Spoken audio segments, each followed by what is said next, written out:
सबसे पहले किसने रखा था करवा चौथ का व्रत? चांद की पूजा क्यों होती है? यहाँ जाने सभी सवालों के जवाब।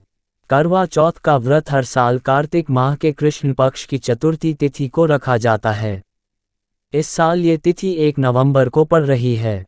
सुहागिनें करवा चौथ के दिन निर्जल व्रत रखती है, जिससे उन्हें अखंड सौभाग्य का आशीर्वाद प्राप्त होता है।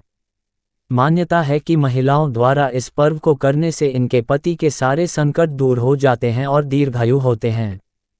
लेकिन क्या आप जानते हैं सबसे पहले ये व्रत किसने रखा था? आइए जानते हैं क्या है इसका इतिहास। करवा चौथ का हिंदू धर्म में काफ़ी महत्व है। महिलाएं पति की लंबी आयु और अच्छे स्वास्थ्य की कामना के साथ इस दिन निर्जला व्रत रखती हैं, जिससे उन्हें अखंड सौभाग्य का आशीर्वाद प्राप्त होता है। व्रत रखने की ये परंपरा प्राचीन काल से चली आ रही है। करवा चौथ का व्रत हर साल कार्तिक माह के कृष्ण पक्ष की चतुर्थी तिथि को रखा जाता है।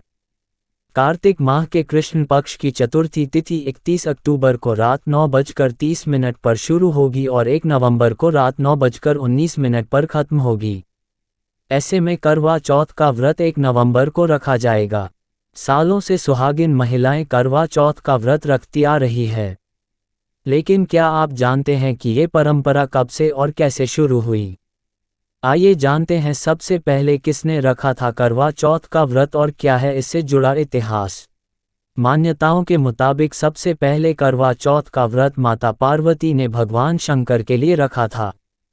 इसके बाद ही उन्हें अखंड सौभाग्य प्राप्त किया था। तभी से इस व्रत को रखने की परंपरा चली आ रही है। इसलिए इस व्रत में भगवान शिव एवं माता पार्वती की पूजा की जाती है।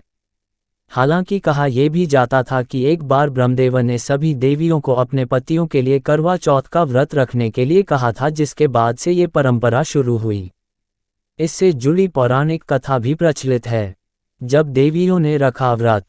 पौराणिक कथा के मुताबिक जब देवताओं और राक्षसों के बीच भीषण युद्ध छिड़ गया और पूरी ताकत लगा देने के बावजूद जब देवताओं को हार का सामना करना पड़ रहा था, तब ब्रह्मदेव ने देवियों से अपने पति की रक्षा के लिए कार्तिक माह के कृष्ण पक्ष की चतुर्थी तिथि को करवा चौथ का व्रत रखने के लिए कहा था।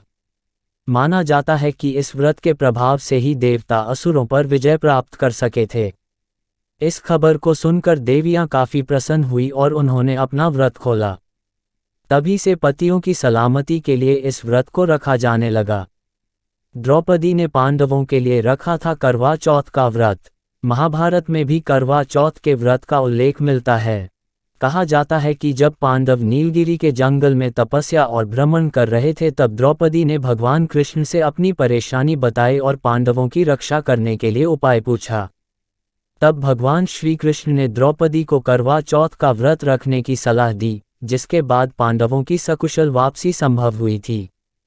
करवा और छलनी का महत्व। मिट्टी का करवा पंचतत्व का प्रतीक माना जाता है। इस व्रत में सुहागिन स्त्रियां करवा की पूजा करके करवा माता से प्रार्थना करती है कि उनका प्रेम अटूट रहे। वहीं छलनी से अपने पति को देखने का मनोवैज्ञानिक कारण यह है कि पत्नी अपने मन से सभी विचारों और भावनाओं को छलनी से छानकर शुद्ध करती हैं। इसकी एक पौराणिक कथा यह है कि वीरवती नाम की एक सुहागिन महिला थी। वीरवती ने विवाह के पहले साल करवा चौथ का व्रत रखा, मगर पूरे दिन निर्जला व्रत करने की वजह से उसकी तबीयत खराब होने लगी। भाइयों से वीरवती की दशा देखी नहीं गई, तो उन्होंने चांद निकलने से पहले ही एक पेड़ की ओट में छलनी के पीछे दीप रखकर बहन से कहा कि चांद निकल आया है। बहन ने झूठा चांद देखकर व्रत खोल लिया। इससे वीरवती के पति की मृत्यु हो गई। वीरवती ने दोबारा करवा चौथ का व्रत रखा, जिसके बाद मृत पति जीवित हो उठा। तो दोस्तों, ये थी आज की कुछ विशेष जानकारी। आपको हमारे द्वारा दी गई जानकारी कैसी लगी हमें कमेंट बॉक्स के माध्यम से अवश्य बताएं। साथ ही चैनल को सब्सक्राइब करने की कृपा करें।